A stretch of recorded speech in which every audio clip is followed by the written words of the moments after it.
If I started a faceless YouTube channel in 2024, the top 3 niches I would pick are and you probably heard a saying that riches are in the niches, and it's definitely true when it comes to faceless YouTube channels. Niching down is, in my opinion, one of the best things you can do, and here's 3 key reasons why. Number 1, it allows you to stand out from your competition. If you see somebody who's just doing everything, he's doing daily vlogs, documenting his life, tips about money, cars, finance, women, relationships, food, fitness, all that stuff, it's very unlikely that that person, unless it's already famous, is gonna be able to build a huge, massive following. Maybe 1, 2, 3 people will do it, but not everybody. Same case for faceless YouTube channels. There are some channels out there like Watch Mojo or Brightside that have been doing that and are posting videos from a platter of things and are talking about different subjects. But if you look at channels that are coming new into the space right now, not a lot of people are trying to be a jack of all trades because it's not the smartest move. By niching down, you're gonna have a much easier time building a following, because when somebody sees 1 or 2 of your videos,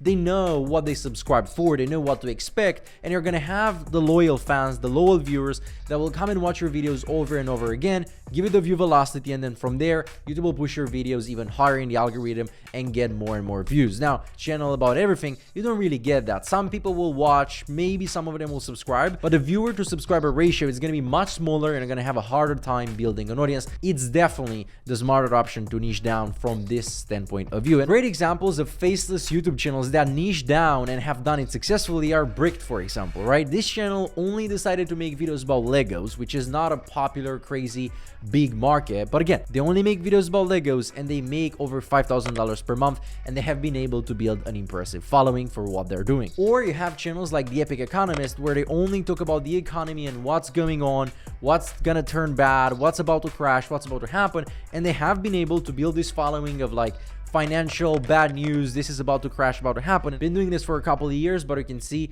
massive following by niching down. Or this channel right here, who recently started, called The AI Grid, which has been able to gain over 100,000 subscribers and are getting millions and millions of views each and every single month, only making videos about AI. Although it's something new, they have decided to niche down and make videos about that, and they're making a fortune in the process. So niche down. Now also, I want to mention that niching down doesn't put you in a box that you can never escape from. What you'll see with some channels is that they start very niche down, they start very small, and then as they build a following, as they grow bigger and bigger and bigger, they start making more broader videos, and that works as well because now they have a following. Let's talk about a basketball channel, for example, right? We're just gonna make this up, but imagine that in the beginning there's a basketball channel that only talked about the players' lifestyle, right? That's the only thing they talked about, the players' houses, cars, mansions, wives, vacation, everything. And once they've got a little bit of an audience, now they can also start talking about events that happened with those players, the best shots they've had, the best matches, the best teams, contracts, and all that stuff. Because they already have that audience and they were very niche down for a long time to build it, now they have a little bit more leverage and they can go broader and talk about that. They can start talk about general matches, what happened, evergreen content, and they will have a very good chance of doing that because they already have the audience that's interested in basketball that they attracted in the beginning by niching down. So always keep that in mind. It's not like you are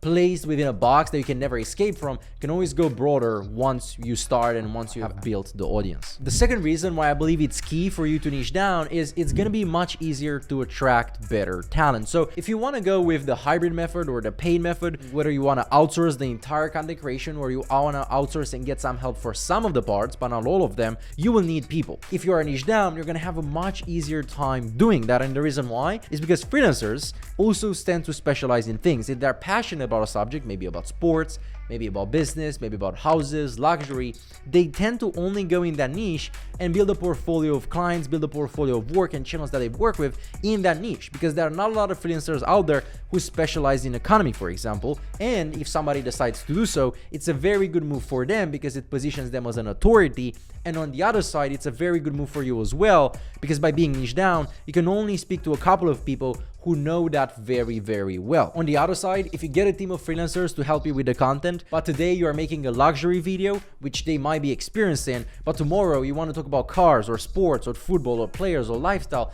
they have no clue about that or they don't have experience. And there is somebody out there, there is another channel that only talks about that, and most likely they will make more views than you, which is not the end of the world, but you're missing on a lot of potential right there. And the third and final reason why you should niche down on YouTube, before I tell you the niches that I would actually start in 2024, is that you also get favored and get pushed by the YouTube algorithm.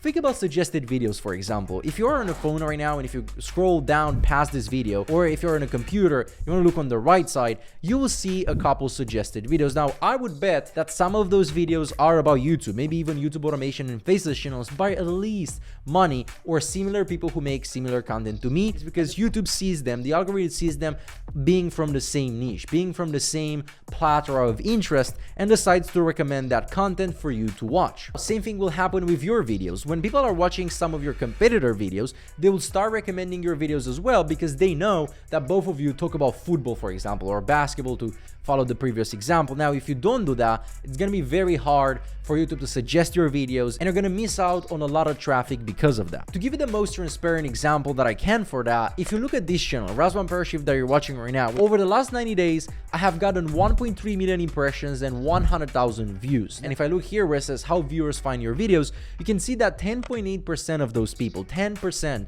of the views and the impressions are coming from suggested. That's over 130,000 impressions and over 10,000 views that I would have mostly missed on if I wouldn't have really had a niche. But because I have, and I make specific videos about a specific topic, I have been able to get those views, which again is not a lot yet, but the channel is still growing and I'm planning to capture more and more suggested traffic. I hope that made sense. Now let's go into the 3 niches that I would start if I would start a new Faceless channel in 2024, which is actually not would, but I will. I'm planning to start new channels in 2024 from our own portfolio, and they're most likely gonna be in these following niches, and I'm gonna document it all here on the channel. So number 1 is gonna be cars. I might sound like a broken record, but I have been saying that cars is a good niche for a very, very long time, and now I'm about to put my money where my mouth is, and I'm gonna start a cars channel probably in the beginning of 2024 here in Q1, because I see a lot of pros and not a lot of cons. Let me explain. In my opinion, from the research that I've done so far, there's very little competition that are doing a lot of great quality content in the cars niche. There are many personal channels who are talking about cars, car reviews, people like Doug Demure, for example.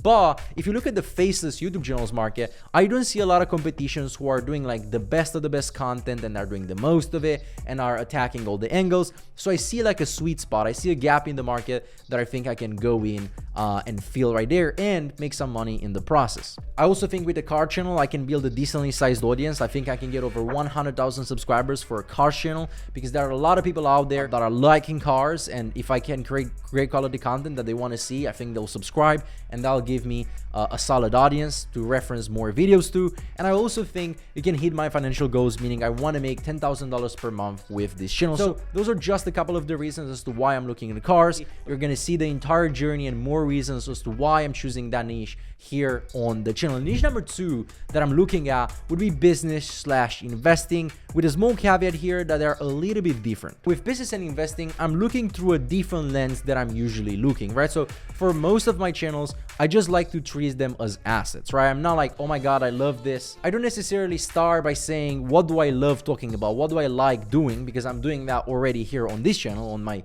Face channel, my personal channel, Razvan Paraschiv. But with my Faceless YouTube channels, I'm not the biggest person when it comes to pleasure from the channel, meaning I don't want like, okay, this has to be my passion. I mostly look at it as an asset that will generate me money and I have to have some sort of interest in, but it's not my lifelong passion with any of the channels that I currently own. However, in 2024, I'm probably going to start a passion project that's going to be in business and investing. Now, this is a more of a high-level opportunity. I wouldn't start this if I were a beginner and I didn't have at least $2,000, maybe $3,000 per month to invest into the channel, because I believe that the game is pretty steep. The competition is pretty high. They're making very good quality videos, and I think it's going to be pretty challenging to compete, but I'm playing the long-term game, and I think in a year, maybe 18 months, I can build a brand around a business/investing channel. And those channels are not channels that can make $5,000 or maybe even $10,000 per month, but I truly believe that with a channel like that, if done right, can easily make $20,000 to $40,000 per month, let's say, and I would love to have an asset like that in my portfolio. Now, the third niche that I would start a channel in 2024 is economy.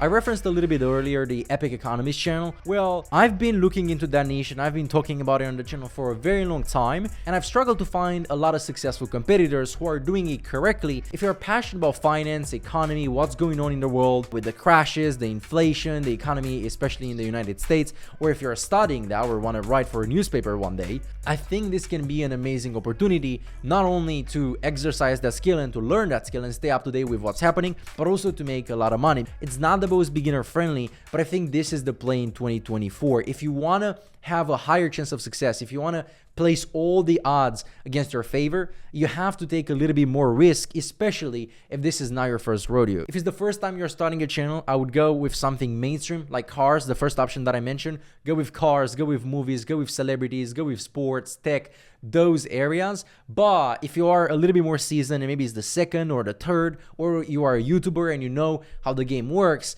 I would push the envelope a little bit. I would raise a little bit the risk that I'm taking in and go for something that has a higher upside, but it's also a little bit more hard to do, like business, investing, and economy. Guys, no matter what you do, what niche you choose, don't get fancy, don't get cute. The work needs doing. So good luck to you.